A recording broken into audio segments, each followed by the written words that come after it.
हाँ सर, जानते थे मुस्लिम है, लेकिन ये नहीं बोला था कि आपको भी मुस्लिम बनना है, ऐसी कोई बात ही नहीं हुई थी।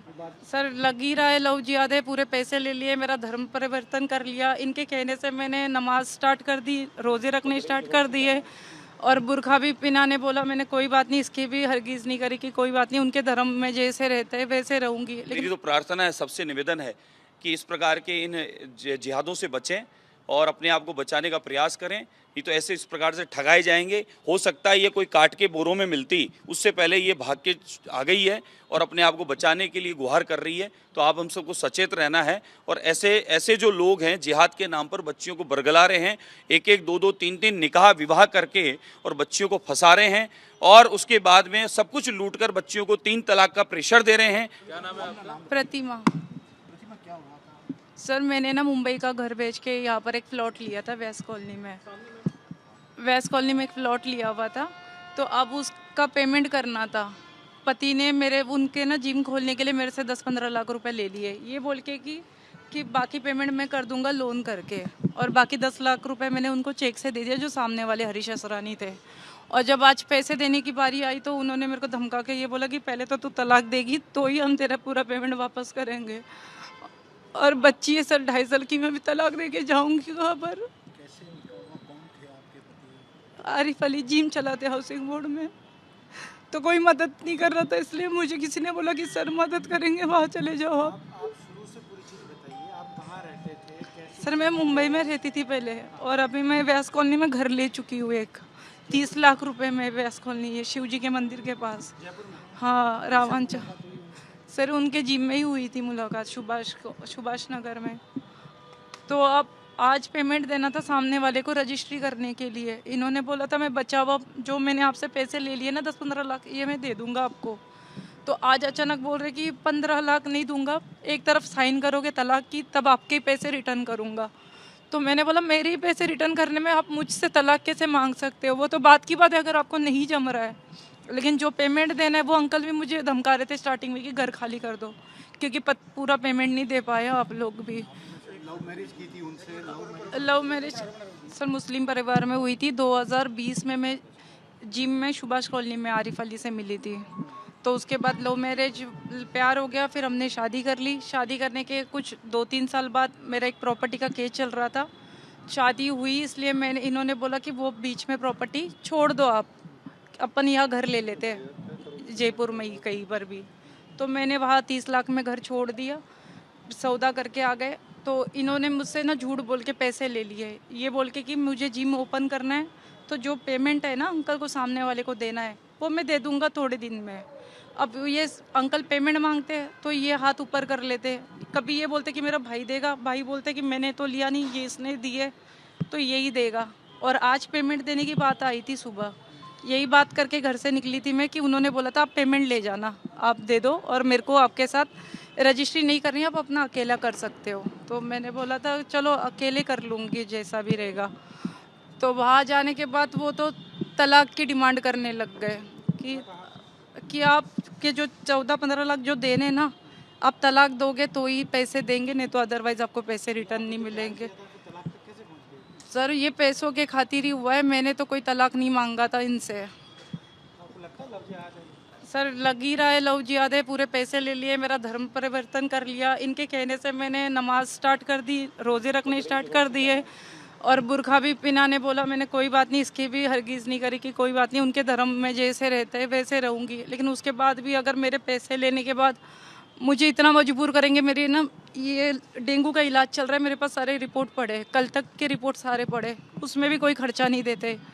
और इनकी पहले शादी हुई थी, ये बात भी मुझे नहीं पता थी, बहुत टाइम बाद पता चली, जब तक तो बच्ची वगैरह पेट में रह गई थी। क्या आपको अलग से रखा हुआ था कहीं मुंबई में या क्या? नहीं, यहाँ पर वेस्ट कॉलोनी में मैंने खुद लिया है सर। इन्होंने तो मुझे रेंट पे रखा था, तो वहाँ रेंट भी नहीं भरते थे, तो वहाँ से हमें निकाल दिया था। नहीं, यहाँ पर रामनगर में एक रेंट पे फ्लैट था, तो रातों रात उन्होंने भी खाली करवा दिया, ये बोल के कि तेरा पति रेंट ही नहीं देता वक्त से। फिर वो वहाँ से पैसे लाए थे, वो यहाँ पर सौदा करके घर ले लिया। अब पता नहीं उस बात को लेके तलाक पे आ गए। क्यों देना चाहता था, कोई वजह? सर ये बोल रहे कि पेमेंट मांग रही है तू जो दिया हुआ जिम में, और ये मैं मेरे पास नहीं रखने वाली हूँ। वैसे भी जो सामने पार्टी है ना उनको देना था, ये बात पता है उनको। आप जो ऑनर है ना उनसे भी बात करवा सकती हूँ, उनको तो सारी ये चीज़ें पता ही है। पेरेंट्स को या कोई घर में जो है उनको बताया आपने वाली बात या उनसे पूरा कट ऑफ है आपका? नहीं, आए हुए मम्मी पापा यही आए हुए, बच्ची अभी उन्हीं के पास है मेरी। नहीं, अभी तो उनसे बात हुई है तो वो अभी जस्ट पहुँचे ही हैं हम, अभी वो कार्रवाई करेंगे जैसा भी रहेगा। 2003 साल 2021 में हुआ था। प्रतिमा, और अभी भी वही नाम है, चेंज ही नहीं कराया था। क्यों नहीं कराया? वो बोले थे कि प्रॉपर्टी का डिस्प्यूट चल रहा है तो अभी नहीं करा सकते। धर्म चेंज करा दिया, नाम चेंज? नाम चेंज कराना रह गया। सर लव जिहादी हो गया। हाँ सर, सर मैंने ना वो गूगल से नंबर निकाला था और कोई जानकार है मेरे, तो मैंने उनको बताया था कि ऐसे ऐसे नंबर है। पुलिस वाले स्टार्टिंग में जब गई थी शास्त्री नगर तो उन्होंने मना कर दिया था कि ये हम नहीं कर सकते करके, तो आप तो जाओ, कोर्ट का मामला है, कोर्ट में जाओ।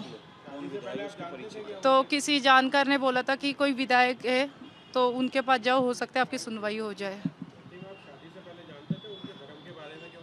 हाँ सर, जानते थे मुस्लिम है, लेकिन ये नहीं बोला था कि आपको भी मुस्लिम बनना है, ऐसी कोई बात ही नहीं हुई थी। बाद में आपको मुस्लिम बना? हाँ, बाद में फिर मुस्लिम बन गए। फिर मंदिर आज भी है, उन्होंने हटाने बोला था, हमने कभी मंदिर भी नहीं हटाया। आप क्या चाहते, क्या हुआ?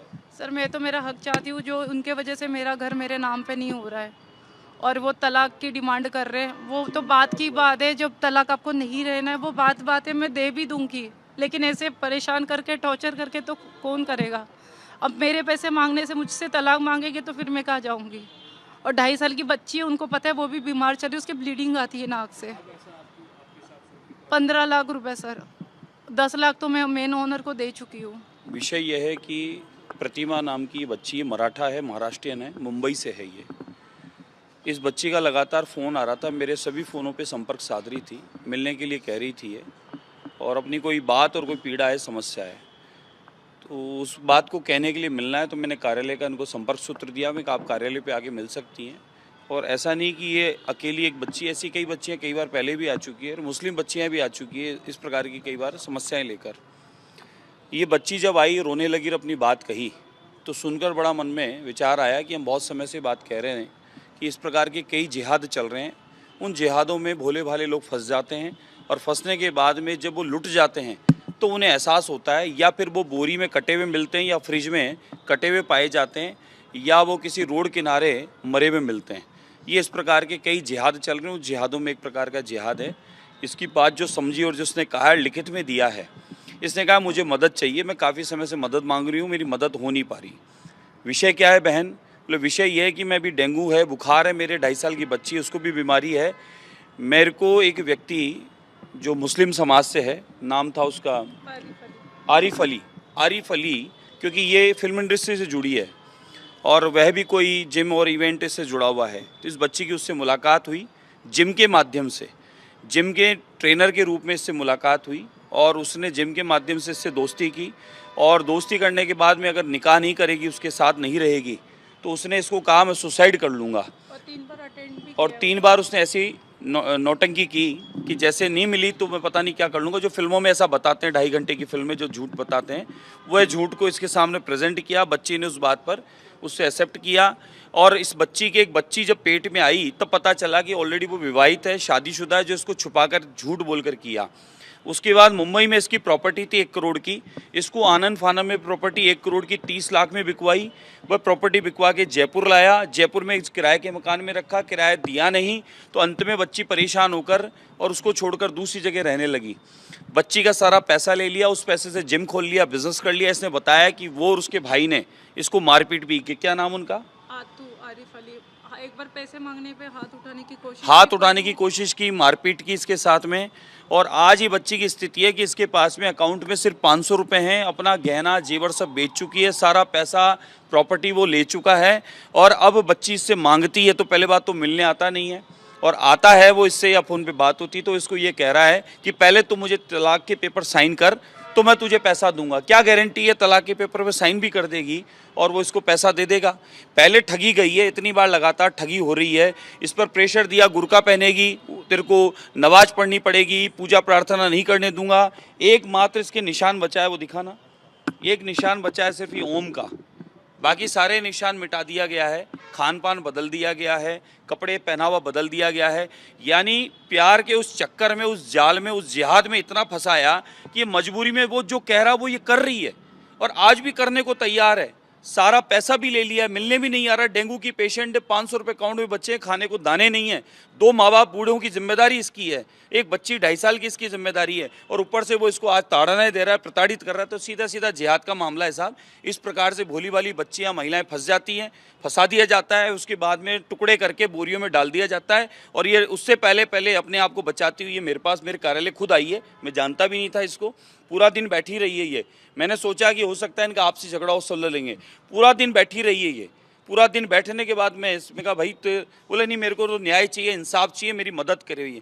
तब मैं यहाँ आज पुलिस कमिश्नर लेके आया हूँ इसको, और ये खुद ही अपनी शिकायत दर्ज करा रही है। कोई वकील नहीं है साथ में, खुद ही अपनी शिकायत जो उसने कहा है वह दर्ज करा रही है। और जो अत्याचार हुआ है, जो इसके साथ में जिहाद हुआ है, जिस प्रकार से ताड़ना इसको दी गई है, सारी संपत्ति, पैसा, प्रॉपर्टी सब ले ली, इसका धर्म बदलवा दिया, इसके आंसू नहीं सूख पा रहे। स्थिति देखें आप बच्चे की, पता नहीं कितनी अनगिनत कैसी बच्चियों के साथ इस प्रकार की हो रहा है। ये बोली कि मैं हज़ारों बच्चियों को बचाना चाहती हूँ, जो हज़ारों बच्चियाँ फंस रही है, जिनके साथ भी अत्याचार हो रहा है। और लव जिहाद के माध्यम से या जिम के ट्रेनर के माध्यम से या अन्य कोई और माध्यम से बच्चों का जो जीवन खराब किया जा रहा है, वो उनके लिए मैं कहा तेरे को सामने आना पड़ेगा, बोलना पड़ेगा, कैमरे पे आना पड़ेगा। बोले मैं तैयार हूँ। इससे पहले मेरे लाइव बोला, उसके बाद ये कमिश्नरेट आई और आपके सामने बता रही है ये सच्चाई है। तो मेरी तो प्रार्थना है, सबसे निवेदन है कि इस प्रकार के इन जिहादों से बचें और अपने आप को बचाने का प्रयास करें। नहीं तो ऐसे इस प्रकार से ठगाए जाएंगे। हो सकता है ये कोई काट के बोरों में मिलती, उससे पहले ये भाग के आ गई है और अपने आप को बचाने के लिए गुहार कर रही है। तो आप हम सबको सचेत रहना है। और ऐसे जो लोग हैं जिहाद के नाम पर बच्चियों को बरगला रहे हैं, 1-1, 2-2, 3-3 निकाह विवाह करके और बच्चियों को फंसा रहे हैं और उसके बाद में सब कुछ लूटकर बच्चियों को 3 तलाक का प्रेशर दे रहे हैं। तो इन लोगों को समझाने की आवश्यकता है कि अब कानून बन चुका है। ये अब वो ज़माना नहीं रहा कि बोल दिया फ़ोन पे हो गया तलाक। अब कानून है, उसका तरीका है, उसका अधिकार है। अब मुस्लिम बहनों को भी अधिकार मिल चुका है। उनको इस प्रकार से आप तलाक देकर आप उनका जीवन नर्क नहीं बना सकते। बिल्कुल, मैं साहब के पास आया हूँ। मैंने कहा है कि साहब, इसको बच्ची को डर भी है, इसको सुरक्षा भी दी जाए। ये आज आने जाने में भी इसको असुविधा है क्योंकि इसको धमकियाँ मिल चुकी है कई प्रकार की। और वह एक सज्जन तो हैं, वो इनके जो शौहर और एक उनका भाई है वकील, वो मारपीट कर चुका है इनके साथ में और इनको कई बार धमका चुका है। तो इसलिए ये अपनी सुरक्षा भी चाहती है। और जो इसका पैसा उसने लूट लिया है, जो 1 करोड़ की प्रॉपर्टी उसके चक्कर में 30 लाख की बेच ली, गहने बेच दिए, सारा सब कुछ इसका ले लिया, वो भी इसको चाहिए।